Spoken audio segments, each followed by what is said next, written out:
I don't know. I don't know. I'm only giving the stuff that's given to me. I don't know. I don't know where the truth lies. I don't know if it's real or not. It feels real. Hello, you gorgeous little human beings and beинgettes. How are you doing? Today I'm talking about a climax. Not the one that you might have in your mind, don't be rude. A climax that we're coming to. People who stamp their feet a little bit. And attachments. They're both connected, by the way. And so I'll tell you all about it on the other side.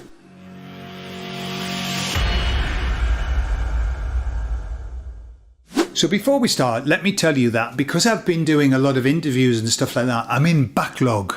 I have a backlog of messages from the emissaries, so I'm going to start doubling them up for a bit until I catch up. This particular message came through when I was in Murcia in Spain on my holidays a couple of weeks back, and so I'm going to I'll have to hurry up.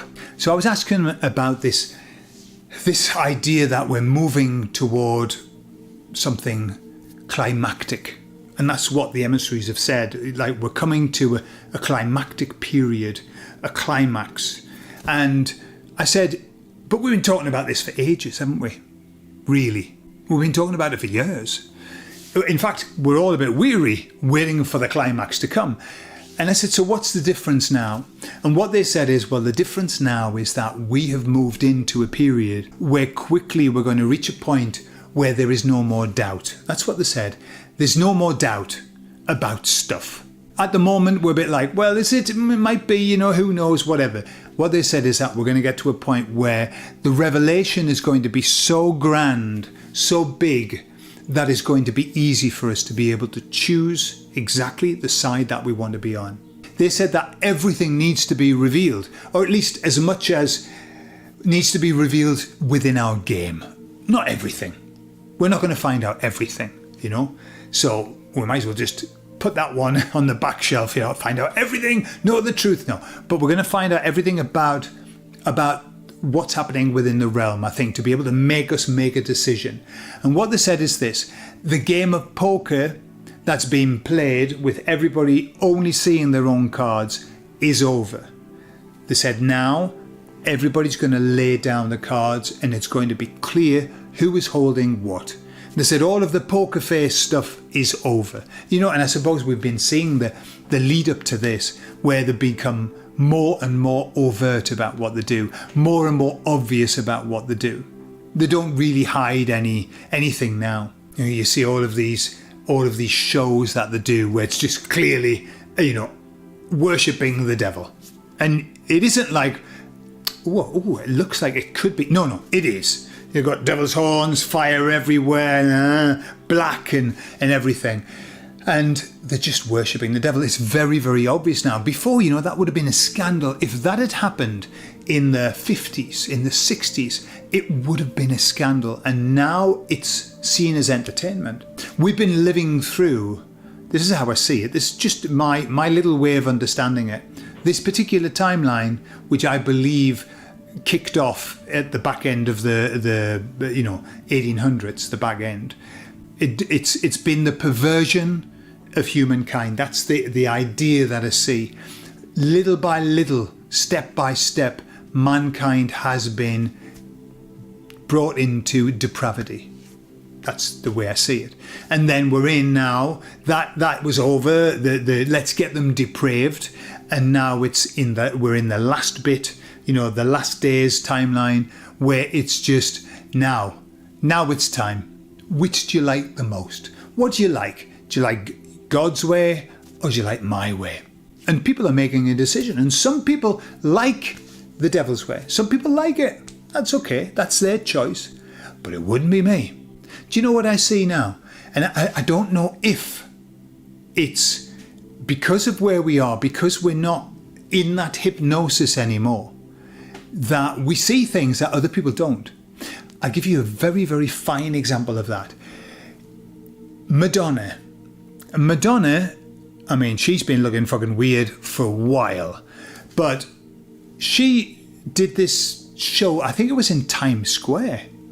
She did a show and she was singing. She looked like she'd been dragged through a hedge backwards. She looked like the antipathy of beautiful, the antipathy of skilled, the antipathy of an artist. And there's this one scene where she's singing very badly, very badly. She's got one leg cocked over. I mean, she's in this outfit, like swimwear outfit. She's got one leg cocked over a glass fence, doing a crotch show and singing. Okay? When I watched that, I felt sad because, Madonna did have a day. She had, there was times, I liked some of the music that she did. And I remember having great fun dancing to her music. And I thought, how the mighty have fallen. She looked like a horror show. She looked like something that you would dream about and wake up crying. And then I read the reviews. And the reviews were this: Madonna wows the audience. The audience were blown away by the wonderfulness of Madonna. She's so talented. She's such a good dancer. She's not. Did you see her dance? Did you see the movements? She looked like a orangutan on Mogadon. That's what she looked like there was something wrong with all of her joints. And I thought, am I living in the same dimension? Am I living in the same world? What I saw and what I read about what people saw are two very, very different things. And so I'm wondering if it's just down to the hypnosis. The people who are in hypnosis see her and think, wow, what a fantastic artist. Isn't that wonderful? Isn't it beautiful? And the people out of hypnosis are saying, that's a orangutan on Mogadon. That is a walking aberration. Same thing, two different perspectives. Put in the comments, by the way, if you saw that and if you liked it or if you thought it wasn't that nice. But I think that's what happens when you sell yourself to the devil. I remember watching Bob Dylan. Right? Bob Dylan, very good in his time, keeps dragging it out, drags it out, becomes less and less able. And I think in the end, and it's like, he said, I've got to keep at my end of the bargain. And the man said, the bargain with who? And he said, the bargain of the Lord of this realm and of other realms, okay? It was clear who he was talking about. But he has to keep up his side of the bargain. And what happens is that I think you get into it following the promise of fame and fortune and riches, the only things that the devil can offer you. You get there and you just can't enjoy them. You can't enjoy them. And it's like the story of the man who was given the 3 jars of gold. A demon said to him, do you want 3 jars of gold? He said, of course I do. He had no money. Of course I do. He said, there you are. There they are. Just so you know that one of the jars is not quite full yet. And the man got the jars of gold and all he did was try and fill the 3rd jar. And he put all of the money, he started stealing money from people, doing like 3 jobs, desperate, borrowing money, and he couldn't fill the 3rd jar. And to me, that is the story of selling your soul to the devil. Yeah, you're going to have all of it. You're just not going to fucking enjoy it. You're not going to be able to enjoy it because you're going to be so obsessed and so attached to maintaining your fame, maintaining your fortune, maintaining your power. And that, for the first time in a long while, brings me beautifully to the attachment subject that I want to talk about. So let me tell you what happened, right? So, when you're doing these kind of videos, and we're talking about spiritual things, and the spiritual world is so big and everyone's got different ideas. And some people disagree with what I say. Some people say that I'm channeling demons. Some people say that I'm completely misled or whatever. Fair enough, each to their own. But there was one person that came and would comment and we'd have, he always had a slightly different view to me, but I don't care. People come and they watch and they comment, beautiful. And I'm very happy to answer people when they comment. It doesn't matter. But then I did one particular video and he wrote, Now I see where you are. You have shown yourself for who you are by talking about this topic. I see that you are on the dark side and you are working to maintain this prison planet, whatever. Goodbye. It just missed forever. It should have been goodbye forever. It was a very dramatic thing. Goodbye. I'm going. And off he went. And I thought, what a shame. What a shame that he could feel so strongly about something I'm talking about, you know. And if there's one thing that I say, I say a lot of things. Never mind one thing. There's many things I say. But one of the things I keep repeating, and I shall repeat it again, is I don't fucking know. I don't know.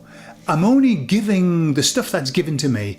I don't know. I don't know where the truth lies. I don't know with, you know, what I'm saying, if it's real or not. It feels real. The messages seem real. And up to now, they've been pretty beautiful in my book. But I don't know.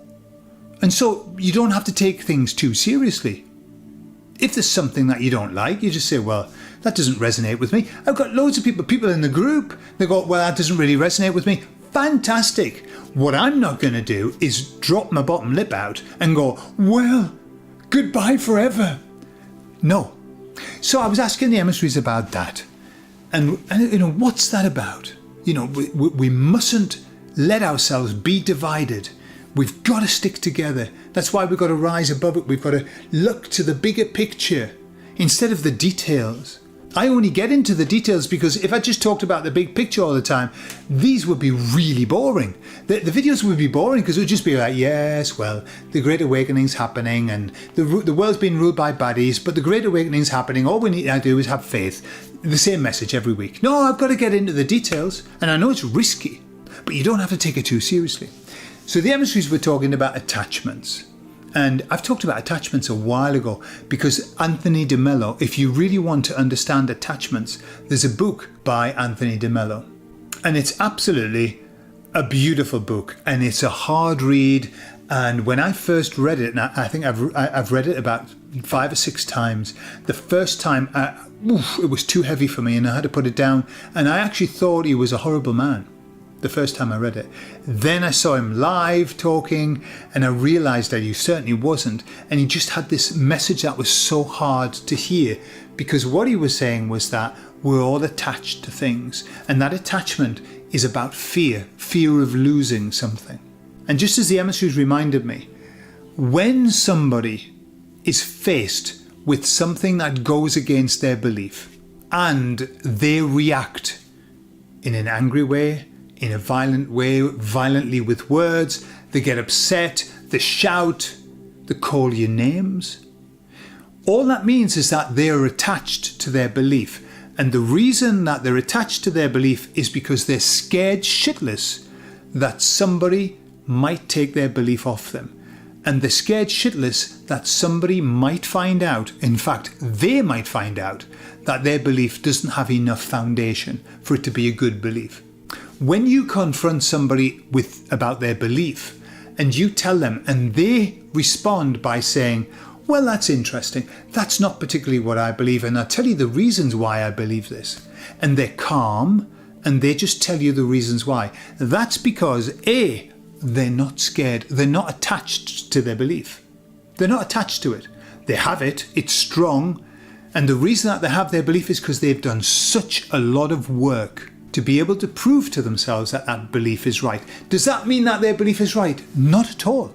It just means that they have done the work to prove it to themselves. And therefore they're not scared when somebody comes because they know how solid their belief is. Somebody comes and goes, that's a shit belief because blah, blah, blah. And they go, okay, but it really isn't because blah, blah, blah, blah, blah, blah, blah, blah, blah. And they can talk for ages about their belief. It's when somebody's holding a belief, an idea that's not really based on anything concrete.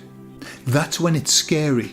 That's when they don't want anybody to confront their belief because there's not enough for it to hold itself up. And I'll tell you something else about people who have very strong beliefs. They tend not to talk about them all the time. They tend just to believe them. And then if somebody asks, they might say, well, not for me, because that's not what I believe. I believe something else. Or somebody says, tell me about your beliefs. And they happily tell them about the beliefs. But what they don't do, people who have beliefs that are based on very solid foundation, they just believe them and they go about their life living that belief. The people who spend the whole fucking time telling people about what they believe, telling people about their beliefs, being adamant about their beliefs, that's when there's a red flag. That's when you have to say that person is attached to their beliefs, because they won't stop trying to convince other people about them. The lady doth protest too much. I've seen it so many times. I've done it myself, where I have wanted to convince somebody about something about me. I wanted them to believe it. I wanted to be this person, and I had to tell them that I was this person. Why? Because I knew I wasn't on the inside. I didn't believe myself on the inside. When you hear people telling you who they are all of the time, there's nobody more this than me. I am this. I've always been this. I am the... You know that they're not. It's just they're overcompensating because of a weakness. People who are very certain of themselves never, ever tell people about how certain they are. They don't need to. Why? You see, if you have to tell people because you want their feedback or you want them to believe you, then you don't really believe it. You need their support. People who truly, truly believe in themselves, who truly believe in what they believe in, they don't need to have it backed up by other people. They've already done the work. It's already done. And so, what happens is this. The people who have these beliefs that aren't really built on much, and then somebody gives them a controversial belief, something that flies in the face, they get really angry. Why? Because they are just like the little buds in Plato's cave, who spent the whole time staring at their shadows saying, that's what it is. I know what it is. I know exactly what that is. You don't need to tell me. I know. And then somebody who's been outside comes and says, by the way, just so you know, out there's a beautiful blue sky and there's so many beautiful things. There's a river and oh my goodness, coconuts and everything. And the people say to them, what are you talking about?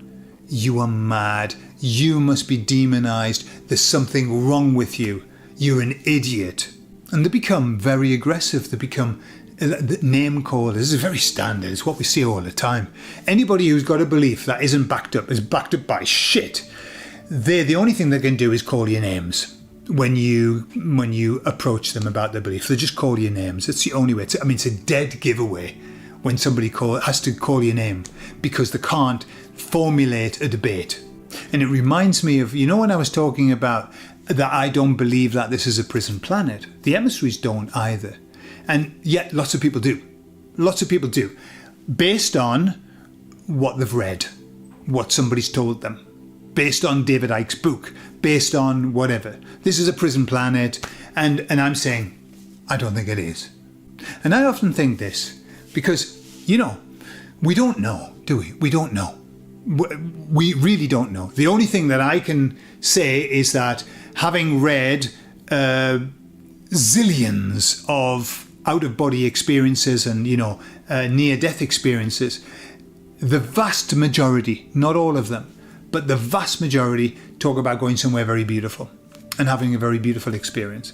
The vast majority.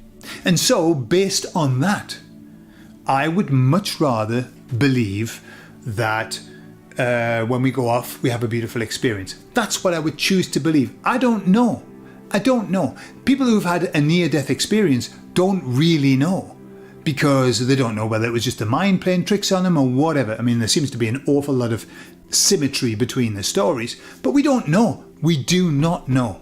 This is a not knowing thing. But I guess this.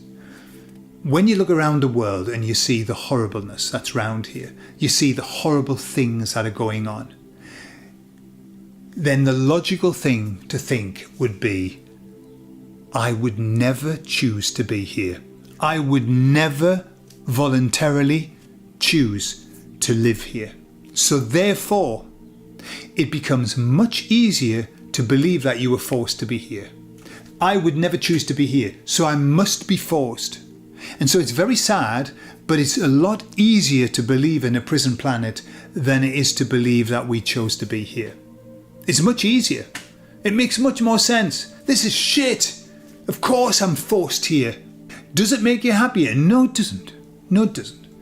But it's easier.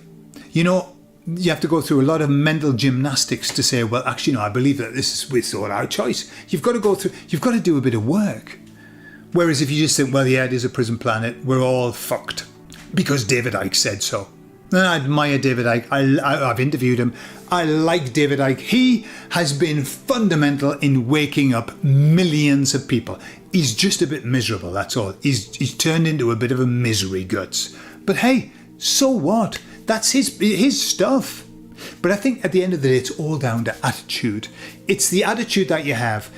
Imagine that we go through this life believing that it's a prison planet. And so we're miserable all the time. We're just miserable. Oh my God, you know, I'm forced to be here. I don't want to be here. I'm a slave, whatever. And then we get to the other side and we find out that it's not true, that we're okay. And we go, oh God, all that time I was miserable and it's all right.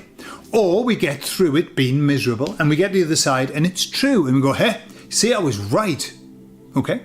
We've still been miserable all of our life, and then we're miserable afterwards. But then suppose that you believe that this isn't a prison planet, that we chose to be here. And so you live your life optimistically and happily, and you get to the other side and you find out that's true. Yay, I was right. I was happy then, I'm happy now. Or you're happy. You get to the other side and you find out it is a prison planet. You go, oh dear. But you've still been happy all of your life. You've been damn sight happier than somebody who believes that they're in prison. So what is there to lose? What is there to lose? All right, if you want to prepare, just in case it is a prison planet, I'm going to find out what I have to do. Stay away from the light. Don't believe them. Tell them I'm sovereign or whatever it is. So you can keep that in your back pocket, but you still can believe, but I really believe that this is not a prison planet. If we are creators, surely by believing that this isn't a prison planet is going to help, isn't it? And surely by believing that this is a prison planet is not going to help. If we're creators, maybe I'm misunderstanding, but I think our intention is what changes stuff. It's all about attitude. And it's like the two men who did a 40-day fast. One man did it for his God and his religion. And at the end of the 40 days, when he ate again, he felt blessed, he felt uplifted that he'd been able to do that as a demonstration of his faith to his God. The other man, who just did it because he had to, died of hunger. And that's all that we've got. We can make a hell of heaven, or we can make a heaven of hell. My suggestion is that we make a heaven of hell. No matter what. Find the information that tells you that it's okay. Find the information that tells you that it's going to be okay.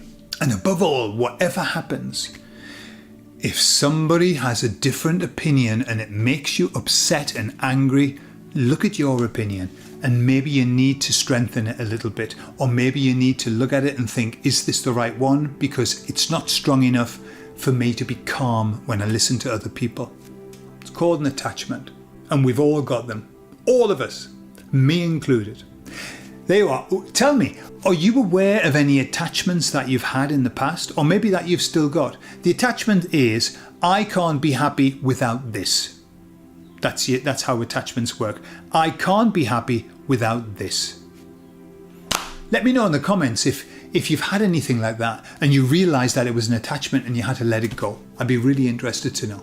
I love you all and I'll speak to you all later. Bye-bye.